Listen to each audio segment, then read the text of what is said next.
Good evening, ladies. Welcome to Trailside tonight. It is March 13th, and tonight is really exciting. Our presentation this evening is all about the Northern California Backcountry Discovery Route, and we've got two very special guests. We've got Kris Fant and we've got Thorn, and they are going to give you the ins and outs of this route. As always, you can find us over on sheadv.com and on all of the social media if you have questions about riding and training.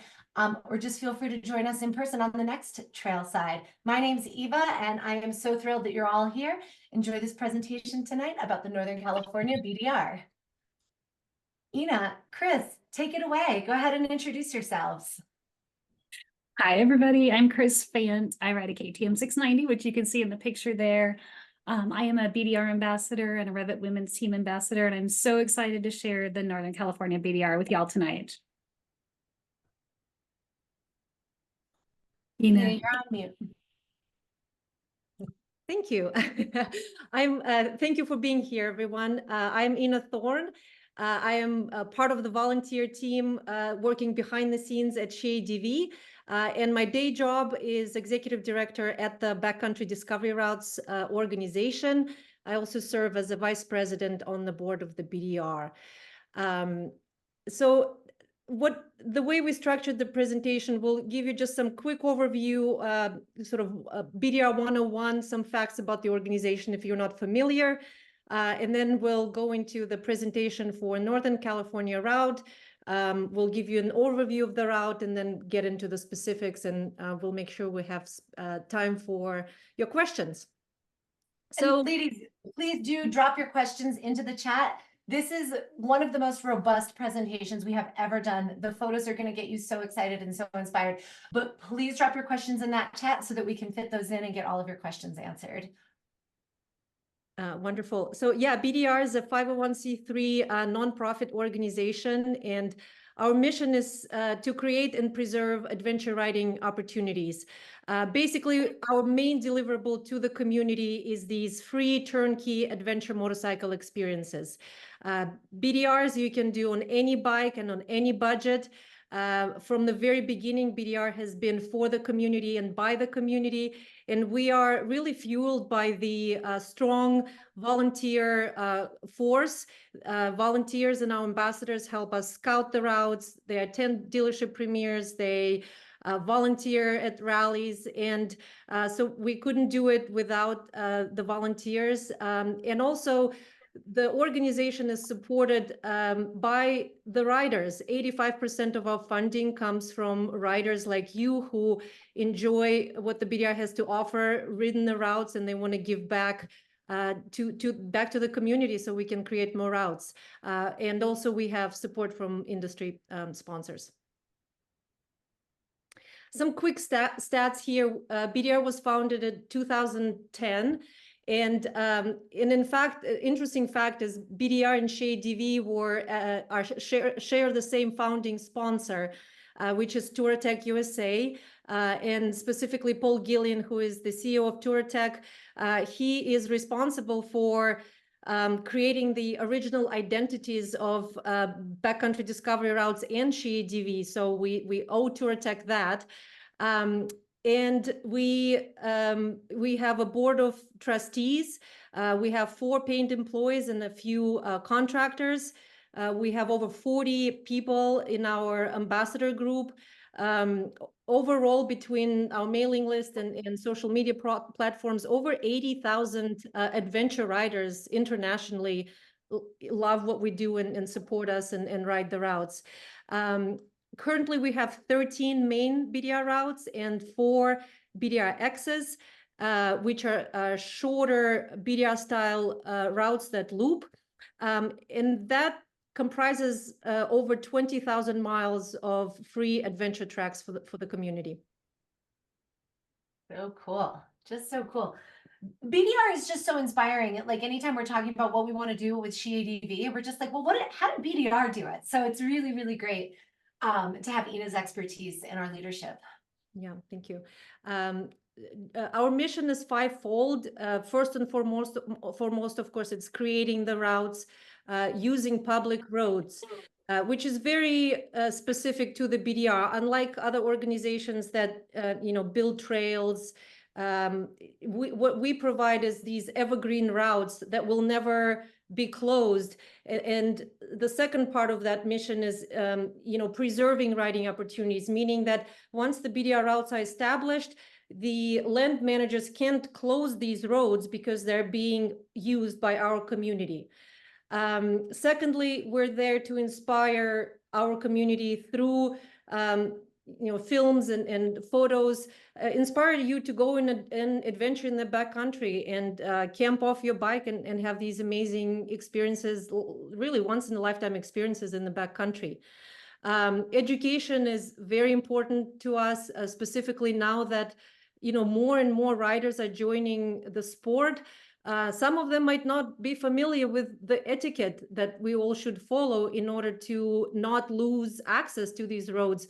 We don't really realize, how lucky we are in the United States to have access to the public lands. Nothing like this exists in Europe. They have no opportunities to ride off-road.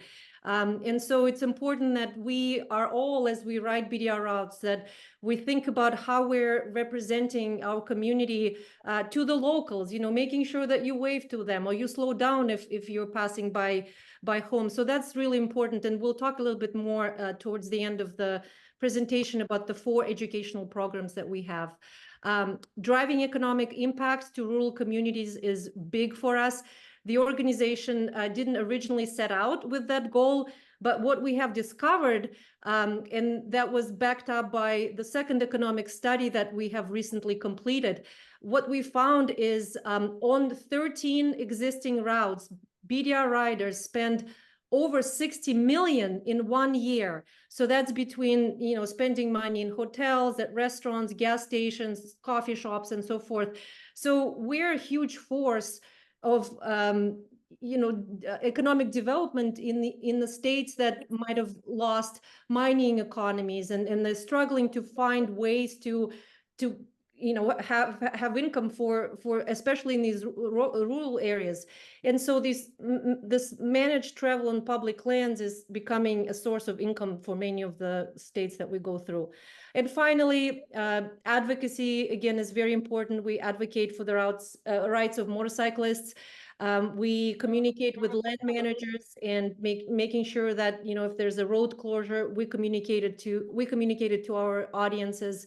And vice versa, if there's a problem or if managers see that there's a lot of rescues that are happening on this route, they might call us and work with us to see what the solution might be. I love this because it's incredible what the organization has accomplished in the last 14 years. We started in Washington, very quickly expanded to the western states, and then created 2 East Coast routes, which are very popular because there's a lot of population areas on the East Coast. What's cool about this is we are now, with the creation of this Northern California route, we're able to ride from Mexico to Canada off-road in the backcountry on the BDRs. And the same thing is going to happen once we release the Southeast route that's scheduled to be released next year. We're going to connect the Gulf to the Canadian border. So huge accomplishment to the, by the organization, and a big deliverable to our community. And I'll just mention kind of what each route, what are the deliverables for each route. You have free GPS tracks that you download on our website. You have a printed map that is a supplement to planning your adventure on the route. All the travel resources like lodging options, FAQs, restaurant options, all of it is available on our website. And that's where you would start if you plan to ride this route. So the team that you take with you is one of the most important parts. Yeah, let's talk about the route, and then we'll go into the details of Kris's night trip, which was incredible.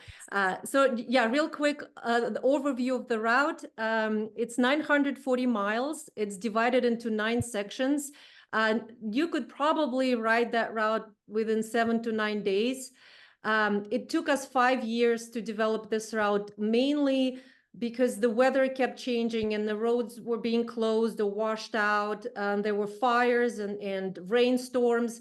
And so our scouting team kept going back and having to rescout and find new ways to make sure this route works in its entirety.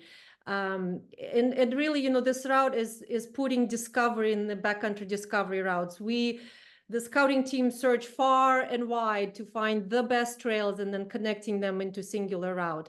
Again, all the planning tools for you to ride this route are available on our website, including the free GPS tracks and the map and all the travel resources. So, yeah, we're so excited to bring this to you. And one of the things we wanted to talk about was the team, and the team that you take with you is so important, whether you're traveling alone and your team is me, myself, and I, or whether you go with a large group. So we wanted to introduce a little bit of our expedition team, which is comprised of board members, ambassadors, and industry guests. In the top row, the first two people you'll see is our route architects, Trevor Morton and Ron West, who worked tirelessly on this route. And then you'll see Tim James and Ina highly involved, and Paul Gillian, all very involved with the BDR board and running the BDR.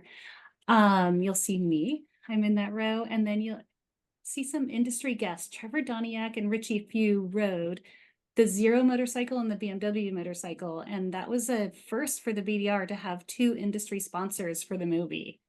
In that lower row, you'll see Sterling Noreen and Cameron Sale, two of our amazing videographers, and the picture was taken, of course, by Eli Woody, our amazing photographer.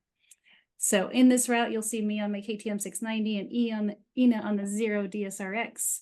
And we filmed this in October 2023. We actually had to reschedule the expedition a few times. We'll talk a little bit more about that. So the best time of the year to do this route is June through October. Last year, we actually scouted mid-July, and in the highest elevation parts, we ran into snow. So this year, I believe we have a similar snowpack. So I'm going to guess the best time to start riding this route is going to be late July this year, all the way hopefully into October if we have a wonderful summer that continues. The riding is epic riding in the Great Sierra Nevada range. You'll find a mixture of phenomenal landscapes, amazing terrain, and history. We'll talk a little bit about each of those upcoming in this presentation. You'll get to see pictures that were taken while we were there, pictures from the movie, and really experience the flavor of the NorCal BDR. So this route starts in Mammoth Lakes, which is actually known as a ski area. We are starting in that bottom corner looking out at the Minaret Vista. And that vista has actually a story about a backpacker who was charting, mapping the territory, and fell, didn't survive the fall. And so people came back and buried him up there. So it is the highest grave in the United States. But as we left Minaret Vista and got onto the road, you literally start with the fun right out of the gate. It is such great riding. You're in an OHV area on some of the best dirt you can imagine. And it's just a steep downhill, and you just know right from the moment you start it that this is going to be one of the best BDRs you ever rode. So highlights of this route is there's typical main route terrain. So you'll get forested two-track. You will have gravel roads that are in the forest as well as on open ranges and in meadows. One of the things we're reminding people about is just be mindful, especially coming around corners, around those sticks that are sticking out into the track. Our photographer actually had a crash because of hitting one of those that was facing him as he rounded a corner.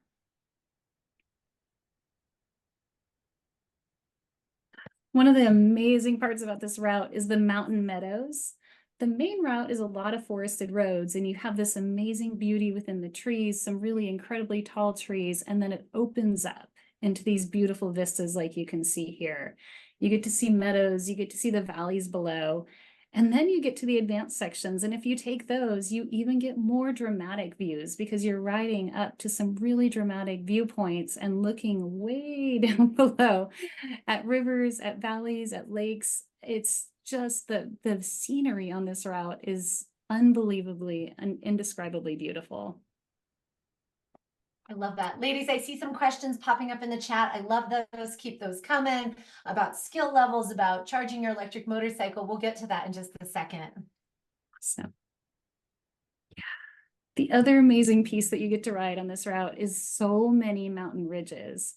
You get to see the scenery changes with the seasons. So if you go early in the summer, I remember seeing fields of wildflowers and mountainsides full of wildflowers. Later in the year when we went, we got to see the leaves changing for fall. So we were just starting to see the yellows and oranges start to pop as we were riding through. And then the thing that we don't talk a lot about on BDRs, there's not a ton of pavement. It's probably 60% dirt, 40% pavement, maybe a little more dirt. The pavement that is in Northern California is some of the best pavement in the United States. The surface is incredibly smooth. It's completely twisty. And the entire time you're on pavement, you're either in the forest or seeing these incredible views of Sierra Nevada valleys below. There's also amazing scenic vistas, and they change as you go through the route. As we started in the high desert and then moved into the deep forest, you got to see the changing scenery. And then as you can see the viewpoints, the spots that we ride to, you can see the dams below, you can see reservoirs, the bridge over the Rubicon River, and you'll be up above looking at that viewpoint, and then you drop into the scenery as if you're just dropping into a movie within minutes. It is so beautiful. It's so diverse. And part of that is just being in that Eastern Sierra region, but also part of it is this is a long route. So you're going through such a range of different environments and ecosystems, and it's constantly changing. I know some of you have already seen the film out there, but if you haven't, make sure that you do, make sure you put it on your list. I'm sure there's a screening near you, or it'll be out on YouTube in May, but it's visually so stunning, this entire route, and that whole stretch of land on the Sierras and East is so incredibly beautiful. So yeah, and one of the things, I was looking at this picture of Mono Lake, and just it's so beautiful. You get to see it for quite a while as you're riding towards it. And the closer you get, the more distinct these amazing little land features become. Those are tufa. They are limestone that's created when carbonate minerals reach saline water. And it was such a treat to get to ride all the way down and see these sort of otherworldly features that are in the lake. They also aren't always visible. Most of them form underwater, but either as they get bigger or as the water level recedes, they're revealed to us. So that was a complete and total treat. And then the other piece that we get to, so Mono Lake is down in a valley, but you ride the 13 fire lookouts on this route. And every single one is unique and every single one is dramatic. The lookouts are unparalleled with like 360-degree views of the land around you.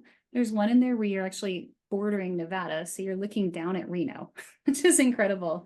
Most of these are reachable on the main route. Some of them are more advanced to get up to the fire lookout. Some you might hike. Sierra Buttes is one of the most dramatic that we want to encourage every single person who rides this route to go see. So you can take the main route if you're coming from the south. It's a little bit technical up until you get to a parking lot, and then you can park and hike up the last 3/4 of a mile. If it feels a little too technical coming from the south, loop around and just take the gravel road from the north, because that part was actually quite easy. And you can, again, park at that parking lot, hike up and ride back down. And this particular lookout is so worth it, because you climb up staircases that are just bolted to rocks, and then you climb forever and feel like you were on top of the world. That was an otherworldly experience. One of their other favorites was the Antelope Lookout, which was the first solar powered lookout in the US. I think it's one of 2, if I remember correctly. And it was actually built in partnership with NASA. They still have the paperwork there. So these lookouts, some of them still have people that are there. The Antelope Lookout actually had somebody who was manning the lookout, and we got to talk to her and hear all about a day in her life and the history of the lookout. Others of them, like there's one that I don't remember the name of, but it is a lookout that is in quite a state of decay, but is being rebuilt right now as we speak, so that it is actually going to become a place where people can rent it and spend the night and have an incredible view.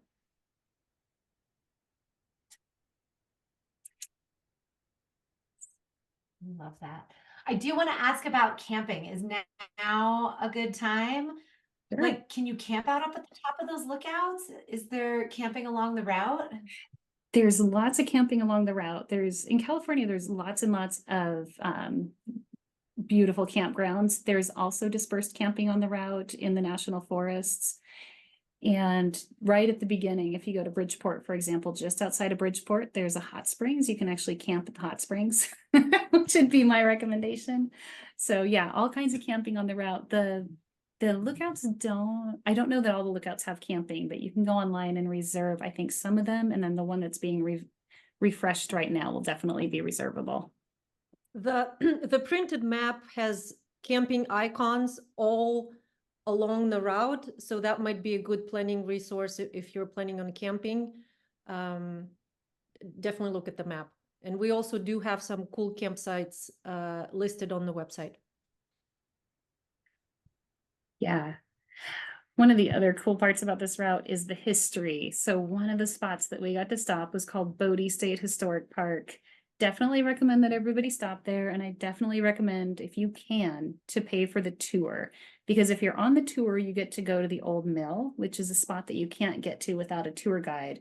And your tour guide has downloaded amazingly in his brain all of the history of Bodie. So Bodie's a ghost town in a state of what they call arrested decay. So they're just keeping it as put together as they possibly can to preserve the history without it falling over.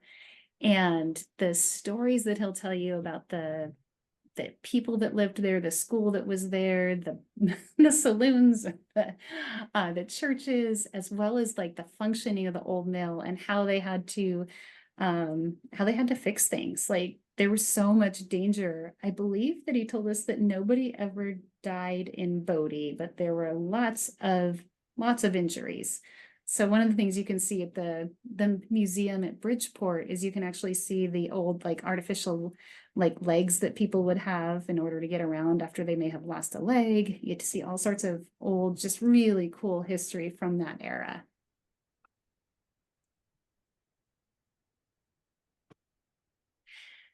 And there's incredible amounts of history on this route, and you get to go to these adorable historic towns. So some of those are Sierraville, Downeyville, Taylorsville. We got to see the Chinese tunnels and Donner Pass. One of the things that was really fun about Downeyville is there's a super steep downhill. I think you drop 2,500 feet in 2.5 miles. So it's really, really steep. And as Ron described it to us, it is straight with turns. And funnily enough, that makes 0 sense if you're listening to it, but as you're riding it, that felt about right. It was pretty straight. It wasn't terribly curvy. Somebody had steaming brakes when we got to the bottom. That was pretty fun. And getting down into Downeyville, it's actually just the cutest old town. It's a huge mountain biking area. So there is a little bit of industry there. Recommend the pizza and the pineapple cider if anybody's into that. And interesting fun fact about Downeyville, it's the only town in California where a woman was hung. So the other thing that we really enjoyed is we had a chance to go to the Donner Pass Museum. It's not a spot that I've ever stopped before. And you can see the display there. Why did the women survive? And what they say is that the women survived because we have more body fat, we have a lower metabolic rate, and we have a temperament less prone to aggression. So I thought that was pretty interesting too. I love that. Was that true of your BDR filming group as well? The girls survived a little bit better. The girls did survive. They did. Yeah. Strong ShittyDV presence on this BDR filming. I do just want to call attention. Meg just dropped into the chat that she loves that the BDR focuses on small town economic support and development. And that's one of the things about BDRs that I think are so special is you're way out in the backcountry. You're in the middle of nowhere, but you're also touching this sort of small town America that's so integral to who we are as a nation and as a people. And I just love that balance of being way off in the distance and also coming into these small towns and rural towns and being able to support the little gas stations and the mom and pop stores and all that kind of stuff. It's such a fun balance and such a good way to get to know a part of America that you might not be familiar with. Absolutely. Let's see. Let's go to our next slide. We'll talk a little bit more about even more historic sites. So one of the cool things you get to ride on this route is the Pony Express Trail. So the Pony Express bridged the gap between the Eastern and the Western telegraph lines. It was actually only in operation for 18 months, but you get to ride a piece of this history. And coming right off of that, we get to ride to Uncle Tom's Cabin, not related to the book.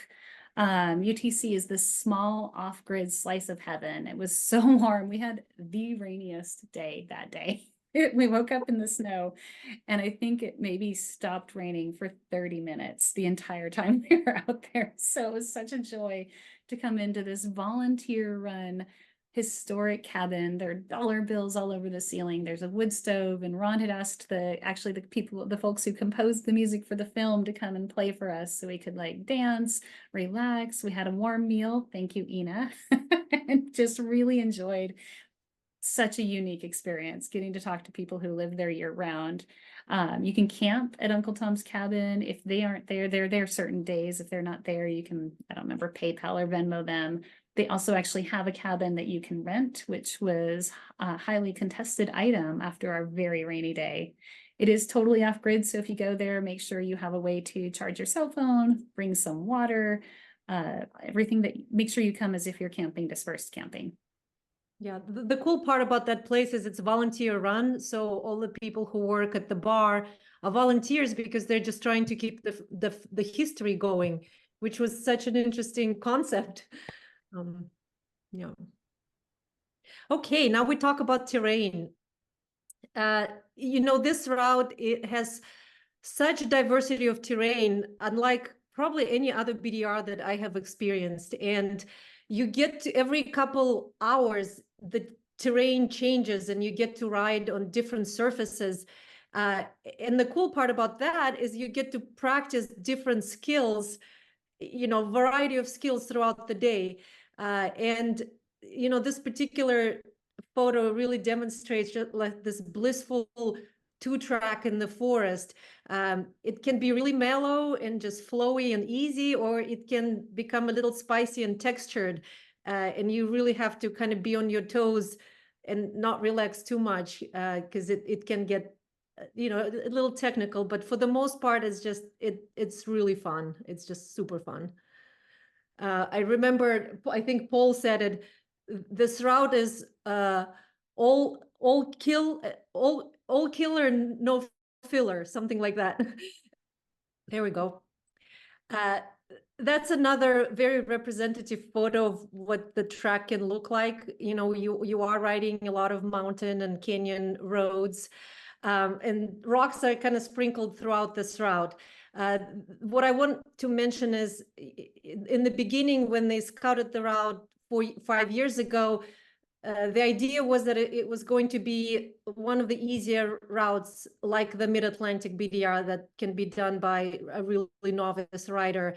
And what we've discovered over the 5-year period of creating the route is that some roads that were easy 2 years ago became kind of hard and technical as we rode it together. So, then that's why we don't, at BDR, we don't really measure the roads by difficulty, because like what they do with ski trails, for example, because there might be different factors, or there are different factors that you have to take into consideration. How was the weather? Have there been any storms? What bike are you riding? How good of a rider you are? So something that might be difficult for me might be easy for someone else. So we stay away from kind of letting you know what level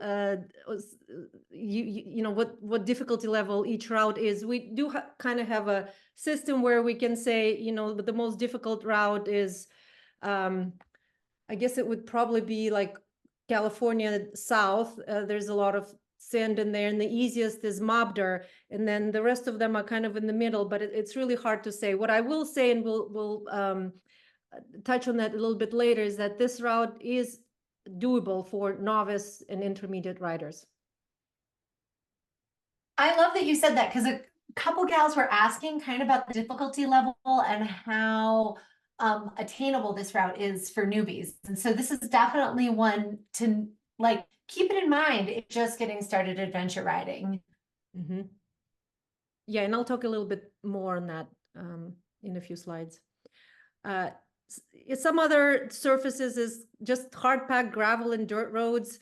There's a lot of elevation change throughout the route. So sometimes you're in the forest under the canopy of trees, and then next thing you know, you're in wide open spaces. And you definitely ride through a lot of burned forest because there were some major fires in California in the last few years.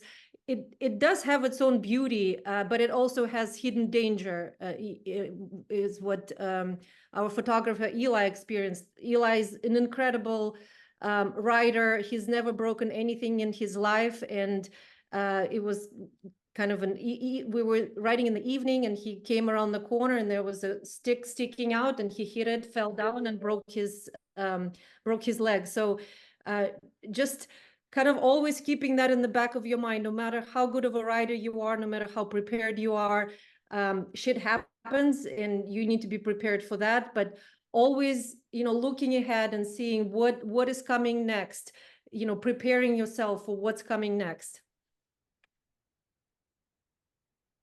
Next slide. Okay, Pave Twist is, Kris touched on that as well, but the pavement on this route is absolutely incredible. And even when we had the rainy day and we were absolutely miserable, we were all so cold and just soaking through, and I was riding the Zero. Granted, the electric bike, it was just so much fun to ride, but the pavement, like, I had a smile on my face all throughout the day and coming into Uncle Tom's. So yeah, pavement is its own kind of fun on this ride. On this particular slide, we're featuring the Ebbits Pass, which is a historic paved road in the mountains that leads to Bear Valley.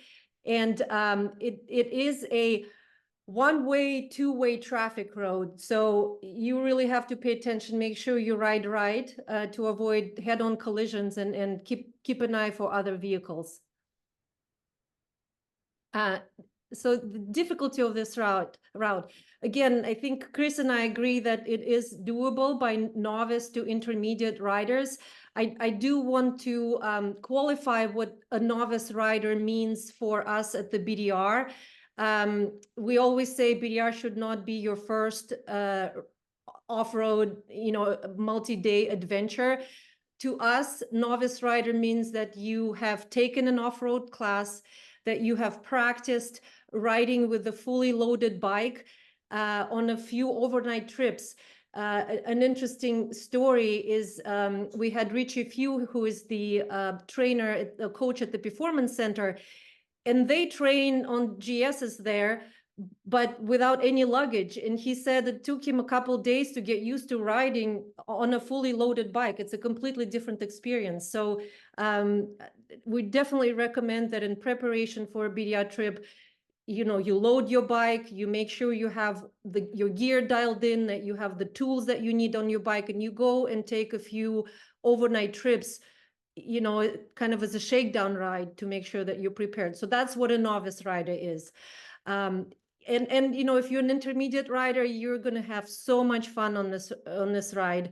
And especially like after 10 days, and I love this about BDRs, over the course of 10 days, even if you started with, level 1 skills, you will progress as a rider. And by the end of the BDR ride, you will feel like you've accomplished something really hard. You'll feel like you're a hero, and your off-road skills will improve so much. And so I highly recommend, this is a perfect route. If you're just starting out, if you've taken the class and prepared yourself, go and do this ride, and man, then you can tackle any BDR after this. All right. This route also has some expert sections and some advanced sections. Normally, there's only one expert section on all the other BDRs, and that's on Utah at Lockhart Basin. So we really reserve the word expert, that nomination, for really hard stuff. And the Sierra Buttes lookout and the Mount Patterson are the expert sections on this route.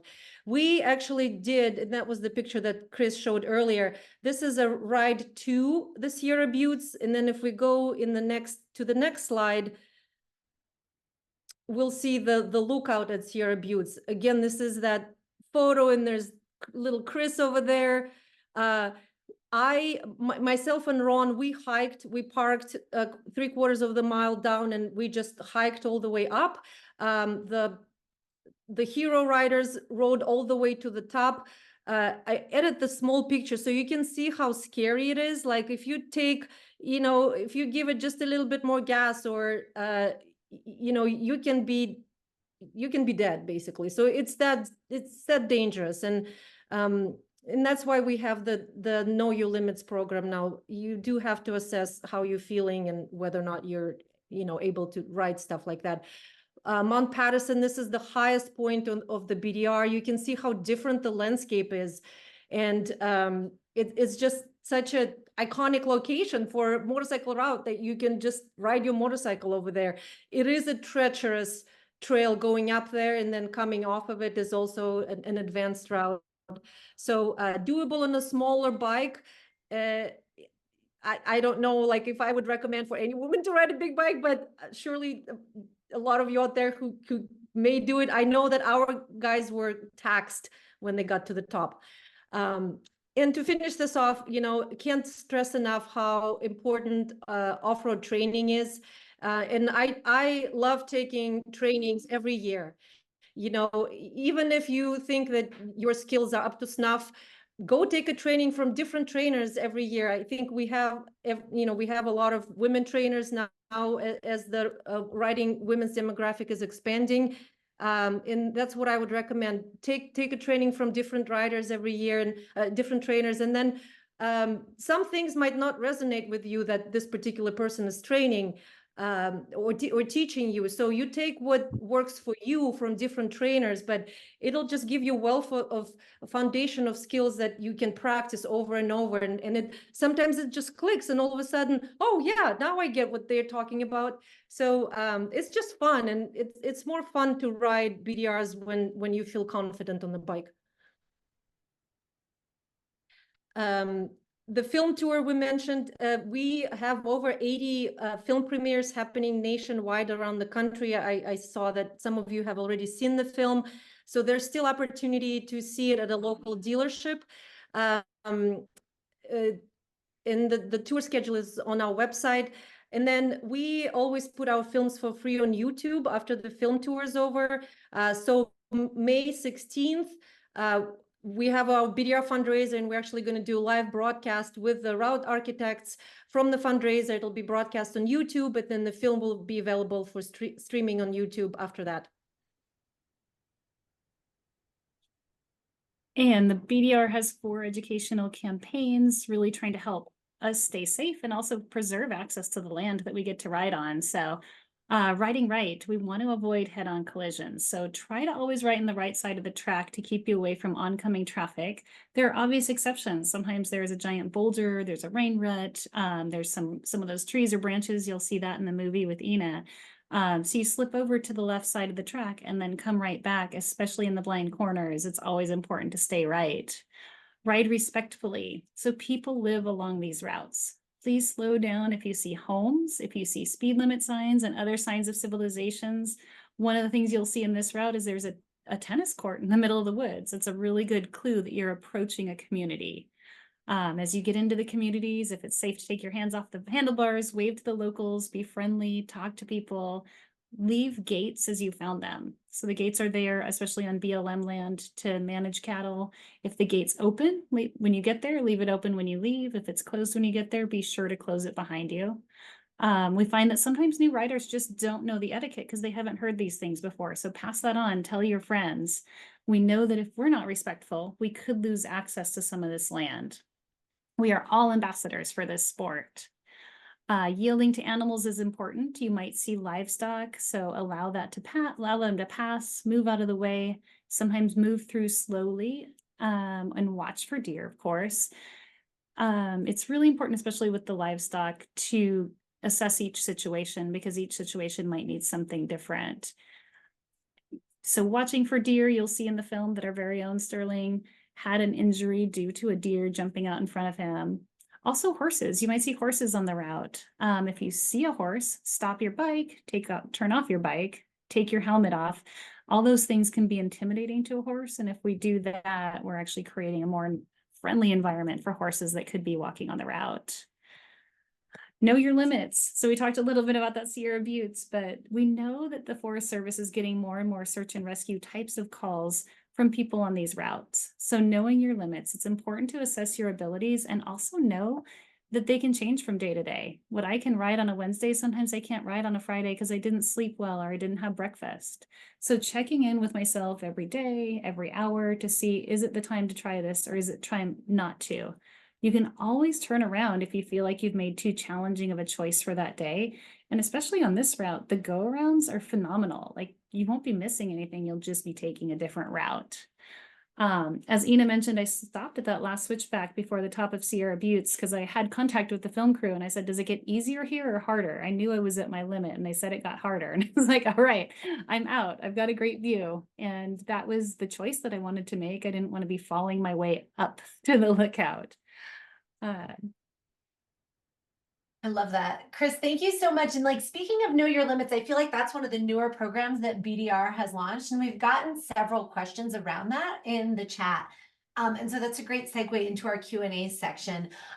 You gals talked a little bit about how this BDR is sort of novice friendly or appropriate for a newer rider. And we got a couple questions around that. And we also got a question, what defines an intermediate rider? What defines an advanced rider? And so I feel like BDR often uses the term, this is good for an intermediate rider, you ought to be an intermediate rider if you're going to get yourself into that. What are some of the conditions you girls would put on that term? You're on mute, Ina. I mean, I would say intermediate is you have years, at least 5 years of experience riding a fully loaded bike, and you found yourself in situations where you had to struggle and persevere and either drop the bike or get through. So I think like intermediate is probably you have more years of riding the bike. And again, novice, it's not like your first off-road ride, and maybe novice is not the right word, beginner. But again, beginner, it means you have some foundational skills already, completed before you start the BDR. Kris, anything from you to qualify that a little more? I think those definitions are really very personal. I think there's not really a great standard, but I do think absolutely when we talk about beginner or novice or those words, there isn't anything out there that actually says what that means. So thinking about, have I ridden on the different types of terrain that I see in the movie?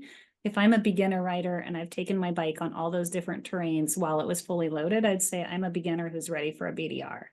If I've done that 20 times, maybe I'm now an intermediate rider. I don't know that that's...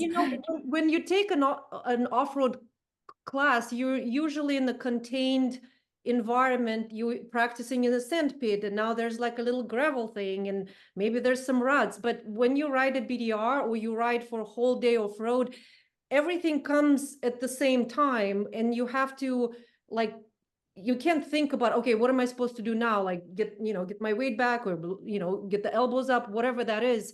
And so, you have to kind of know how to process terrain that comes to you really fast and know how to apply those skills on the fly.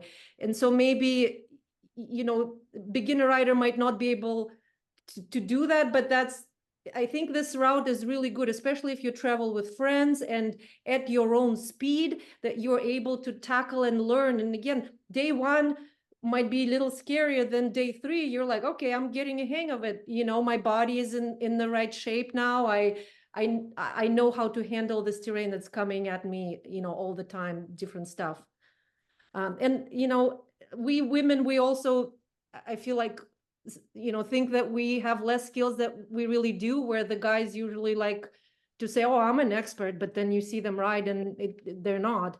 So it is a really personal, it's kind of how you feel on the bike, right? It's like, and again, one day you might be tired and your body is aching and you don't feel like anything is working, and it's like you're like a beginner back on the bike and you're not in tune. And then some days you're like, wow, I can't believe like I'm riding so well, and knowing that every day is different is important too.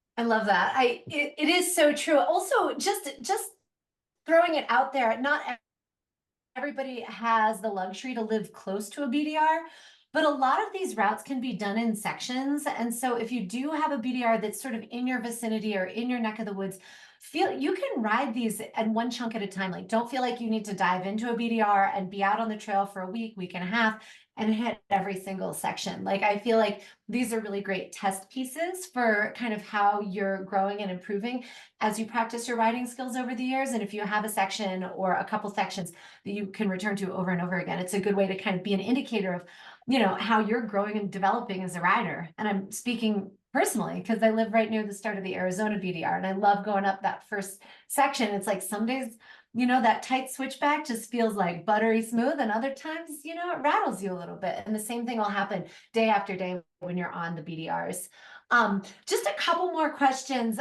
Somebody asked early on, and I apologize, I didn't write down anybody's name when I wrote down the questions that people were asking, but you know, you're riding an electric bike on this thing. How did you charge that? Did you just like pull up next to that solar powered lookout tower and plug in, or what was that like? Yeah, so the range on the DSRX is on off-road is between 100 to 120 miles, which might not seem like much, but truthfully, you know, we really can't do, when on these filming expeditions, we can't do more than that. Otherwise, we start riding in the dark. So we planned the route that every day was kind of around 100 miles. And so most of the days we were able to go on a single charge. And then at night, you can plug this in, especially if you're staying in a motel, you can plug it on the low level, on the ground level, you can plug it into a regular outlet and charge overnight that way to 100%. In a few places, and I was so surprised, like a couple of these old historic hotels, they actually had Tesla chargers in the back. And so I had an adapter and I was able to charge it like about 4 hours from 0 to 100. So that's how we charged them. We did have a truck that had generators in it. We did have to use them a couple times, mainly because one day there was a workaround, the road was closed, so we had to do, you know, like 60 or whatever, 50 more miles of pavement, and the Zeros wouldn't have been able to do that, so we did charge from the truck. But for the most part, I would say, number one, on the BDR digital maps on our website, you can turn on the layer and it'll show you where the charging locations are along the route. Obviously, if you're riding an electric vehicle, you have your own apps trying to figure out, you know, where you can charge. So I would say, you know, even though it's a new technology and there's a lot of skeptics out there who are kind of laughing it off, but from my point of view, electric vehicles is the future. And it was, you know, it was wonderful for us to kind of be the pioneers to have the electric adventure bike for 10 days in the backcountry. And the technologies will just keep developing. So it was fun. And I mean, the bike itself is just so fun to ride. You know, it's definitely a heavy bike, but the weight is down low. It's got tons of torque. It's easy to ride because there's no clutch. So some of the harder sections that, you know, some of the crew members were struggling, it was easy for me because I didn't even have to think about, you know, changing gears. It just went up. And so I just love that bike. I fell in love. I mean, I love their brand and what they're doing, and I hope that they will survive. It's hard right now for electric vehicles, but the bike is awesome. And riding it it's so quiet, and it's just a completely different experience. Like if you've never been in a Tesla car and then all of a sudden you get to ride one, like it's just a different environment that you've never experienced, and it's so much fun. And Kris, you borrowed it after the trip, right? Oh yeah. I love that bike. It's just Yeah. like a magic carpet ride, and it's like what, 560 pounds, but when you're riding it, it feels like it's 100 pounds under you. It's Yeah. just amazing. It's like you've got wings and you're just flying, over the surface on the bike. It's super fun. So I encourage you, if you have a Zero dealership and they allow you to take it for a spin, oh, it's incredible. I love that. Last question before we wrap it up for tonight. Just a little bit about, somebody asked earlier on about fire concerns and smoke in the air, and we know that this is like a very fire prone ecosystem. What are some ways that people can tap into current conditions along the BDRs? What kind of resources are out there when people are planning their trips kind of in real time? Yeah, our digital map on the website, again, you can turn on the fire layer and you can see, or the weather layer or the snow layer, and you can see what conditions are along the route. And I think we do, somebody mentioned the INSEE web, we do get data from that database, so it's fairly up to date. So I would definitely do that. But if we know of any fires that are preventing people from traveling the route, we have a routes update page on the website. So it's a must before you go and ride the route. You download the latest tracks and you check out the updates, because if we know of a road closure or a fire workaround, we will post that update. We'll give you the tracks to, for the new route to rejoin later. So I can't stress enough how important it is to check those route updates before you go. I love that so much. I really hope we get to see so many women out on this route this summer. I'm hoping I can make it out on this route this summer. I just want to say, Ina and Kris, thank you so much for all of your information, for your great presentation. Sorry, my internet cut out. I miss sitting in the movie theater with you too. But really so fantastic. For any of you who are watching this at home, the BDR movie will be available on YouTube starting on May 16th. Between now and then, there's all kinds of screenings at different dealerships. BDR has an entire page on their website so that you can find a film screening close to you. It's an awesome movie. It's super inspiring, and it's really great to watch BDRs now that we have women represented in the cast. So thanks for making that happen, Ina and Kris. Thanks for all your great information. And yeah, I'm super, super excited for this route, to get out on it and to see our SheATV community out there riding around on it this summer.